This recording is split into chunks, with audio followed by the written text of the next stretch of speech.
हरे Krishna. Krishna devotion channel में आप सभी भक्तों का स्वागत है। और आज कृष्णा डिवोशन चैनल पर भगवान श्री कृष्ण के बड़े भाई यानी कि बलराम जी के बारे में कथा श्रवण करेंगे। और आज की कथा श्री बलराम जी के विवाह की कथा है। तो श्री बलराम जी के विवाह का प्रसंग भाग 254 श्री कृष्ण चरित अमृतम के ज़रिए हम करने जा रहे हैं। आप सभी ध्यानपूर्वक मन लगाकर भगवान की लीला कथा श्रवण कीजिए। रोहिणी माता जी ने यशोदा मैया को एक पत्र लिखा और उस पत्र के ज़रिए सूचना दे रही हैं कि बलराम का विवाह हो गया है और बहू का नाम रेवती है और बलराम से वो बड़ी है, कुछ ज़्यादा ही बड़ी है। आर्यपुत्र बता रहे थे कि सतयुग की है, पर जीजी सुंदर बहुत है। अपना बलराम भी कम कहाँ है, दोनों गोरे गोरे हैं। यशोदा मैया ने जब पत्र पढ़ा सुना तो बीच बीच में हंसती भी जा रही हैं। रोहिणी मैया यशोदा मैया को पत्र भेजती ही रहती हैं, अपना सुख बताती ही रहती हैं, अपनी स्थिति बताती ही रहती हैं। तो आज जब पत्र आया तो यशोदा मैया सब काम काज छोड़कर अपना बंद करके यहाँ पर बैठ गई हैं पत्र को सुनने के लिए। और अपने लाला कन्हाई की याद में रोती ही रहती हैं। ये बस जीवन को जैसे तैसे चला रही हैं, यही कहा जा सकता है। पहले की तरह अब ना तो यह बोल पाती हैं, ना देख पाती हैं और ना ही सुन पाती हैं। हाँ, किसी गोप गोपी को ज़ोर से बोलना पड़ता है इन्हें कुछ सुनाने के लिए, तो पत्र पढ़ने वाली गोपी भी आज ज़ोर से बोलकर सुना रही हैं।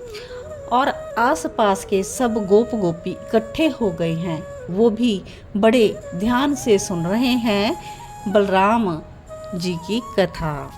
अब रोहिणी जी लिख रही हैं कि जीजी हुआ ये कि कन्हैया और बलराम 2 दिन पहले यमुना किनारे भ्रमण कर रहे थे। तभी नभ से एक राजा और उसकी राजकुमारी उतरी। सीधे सिर झुकाकर बलराम और श्री कृष्ण को प्रणाम किया और उन्होंने अपना परिचय देते हुए कहा, हे बलभद्र, आपको मेरा नमस्कार है। हे श्री कृष्ण चंद्र, आपको मेरा वंदन है। मैं राजा कुकदुमी और ये मेरी पुत्री रेवती। तो बलराम बोले, हाँ कहिए। पर श्री कृष्ण और बलराम जी को बात करते हुए ऊपर देखना पड़ रहा था। कह रहे थे, आप इतने बड़े क्यों हैं? हमारा तो मस्तक ही दुख रहा है आपको देखते हुए। बड़े भाई साथ में हो तो छोटा भाई विनोद करता ही है। राजा कुकुदुमी और उसकी राजकुमारी को देखकर श्री कृष्ण यह विनोद करने लगे थे। तो राजा कुकुदुमी ने कहा कि हम इस युग के कहाँ हैं, हम तो सतयुग के हैं। तो श्री कृष्ण हंसे, सतयुग के? हाँ, मेरी पुत्री अत्यंत सुंदरी है, इसके लायक कोई वर हमें मिला नहीं। तो मैं सीधा ब्रह्मा जी के पास गया और अकेला नहीं गया, अपनी इस पुत्री को भी लेकर गया। तो श्री कृष्ण अपने बड़े भाई को छेड़ते हुए कह रहे हैं, दादा यह तो बहुत सुंदर है। तो बलराम जी ने उसे चुप रहने के लिए कहा। राजा कुकुदुमी बोला कि हम चले तो गए ब्रह्मा जी के पास, उन्हीं की शिकायत करने गए थे कि हमारी बेटी को आपने बनाया, पर इसके लिए वर कहाँ है। लेकिन ब्रह्मा जी व्यस्त थे, हमको प्रतीक्षा करनी पड़ी। ब्रह्मा जी ने हमारी ओर देखा तो चौंक गए।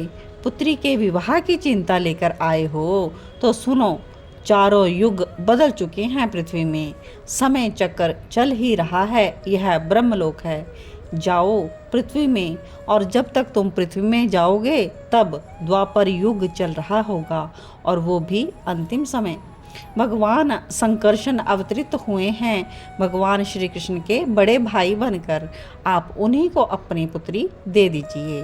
ब्रह्मा जी इतना बोलकर हमें जाने के लिए संकेत करने लगे। राजा कुकुदमी बोले, हे बलभद्र, मैं नहीं, ब्रह्मा जी की आज्ञा है कि आप मेरी पुत्री को स्वीकार कर लीजिए। इतना कहकर यमुना जी के तट में राजा ने अपनी पुत्री का कन्यादान कर दिया।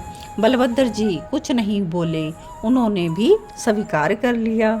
हाँ, कन्हैया मुस्कुरा रहे थे क्योंकि कन्हैया को भाभी जो मिल गई थी। अब आगे रोहिणी पत्र में कह रही हैं, जीजी बड़े बहू बड़े भाग। कन्हैया हंसने लगा था। वो छेड़ रहा था अपने बड़े भाई को, क्योंकि बलराम की जो वधू है रेवती बहुत बड़ी थी। तो यशोदा भी यह पत्र सुनकर हंस रही है और वहाँ अन्य गोप गोपियाँ भी हंसने लगी। तब श्री कृष्ण ने कहा कि दादा ऐसा कैसे चलेगा, आपको बातें भी तो करनी होंगी भाभी से। तो बलराम ने अपने छोटे भाई कन्हई को चुप कराया और उसी समय बलराम ने हल लेकर रेवती को थोड़ा सा छू दिया और उसके छूते ही वो बहू रेवती छोटी हो गई। अब यह बात सुनकर यशोदा फिर से हंसी। अपना बलराम भी विचित्र है और सभी यशोदा गोप गोपियाँ हंस रही हैं। और आगे रोहिणी कहती हैं कि मैं आपको निमंत्रण भेज रही हूँ। मुझे पता है आप आओगी नहीं, पर आ जाती तो कन्हैया और बलराम बहुत खुश होते। तो चलिए कोई बात नहीं, आप अपना आशीर्वाद बलराम और अपनी बहू रेवती को भेज दीजिएगा, बाकी सब ठीक है। आपकी छोटी बहन रेवती। तो इस प्रकार से यशोदा जी ने आज कई दिनों के बाद रोहिणी का पत्र सुना तो वो कुछ प्रसन्न दिखी और यशोदा मैया ने सब गोप गोपियों से कहा कि आज बलराम के विवाह का महोत्सव हो रहा होगा। तो आगे मनसुख ने भी पूछ लिया, हमारे कन्हैया का कब होगा। अब यह प्रश्न सुना तो यशोदा मैया फिर से शून्य में ताकने लगी। यही आंगन है जहाँ मचल गया था मेरा कन्हैया जब वो 5 वर्ष का था। कहने लगा था, मैया मेरा ब्याह करा दे। इतना कहते हुए खूब हंसने लगी मैया और साथ ही साथ उसके अश्रु भी बह चले। लेकिन मनसुखा ने फिर से चेंज किया सीन और बोला, जय हो दाऊ दादा की जय हो रेवती भाभी की जय हो। तो इस प्रकार से आज हमने बलराम जी के विवाह की कथा श्रवण की। आगे इसी प्रकार से श्री कृष्ण के विवाह की कथाएं भी कही जाएंगी। तो आप सभी जुड़े रहें श्री कृष्ण चरित अमृतम से और YouTube कृष्णा डिवोशन चैनल के साथ। तो आप सभी इन कथाओं को आगे भी शेयर करते रहिएगा ताकि अन्य लोग भी भगवान श्री कृष्ण बलराम जी की प्यारी प्यारी कथाएं श्रवण कर सकें।